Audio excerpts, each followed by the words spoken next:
Bienvenue ici à la Maison Carambole, en plein centre de Sainte-Clotilde. On a commencé à travailler sur qu'est-ce que c'est le marronnage. Et on s'est aperçu qu'à La Réunion, il y a eu un marronnage maritime avec un chantier naval à la plaine des Cafres où les gens se sont fait avoir par les chasseurs de marrons, mais on a découvert tout un chantier avec un sambo, une pirogue à balancier de 6 mètres de long sur 2 mètres 10 de large qui pouvait emmener le plus de champs possible, marron, grand marron de plus d'1 mois, sorti des plantations depuis plus d'1 mois. Ils avaient commencé à réfléchir et à fabriquer une pirogue pour retourner chez eux, vraisemblablement à Madagascar.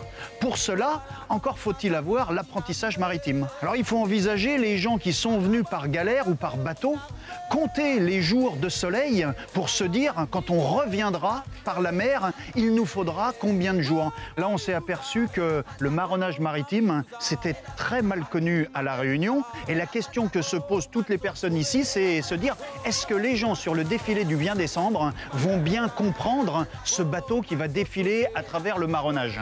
C'est pour ça qu'on est en train de faire une bâche imprimée pour expliquer ce que c'était le marronnage maritime. On a quand même une certaine fierté d'avoir pu fabriquer cette grande embarcation. La fête du 20 décembre, c'est là pour nous rappeler qu'il y a eu des esclaves et qu'on doit faire la fête le soir pour fêter la liberté, mais le matin, on doit se rappeler de tous ces gens qui ont donné leur vie pour la liberté.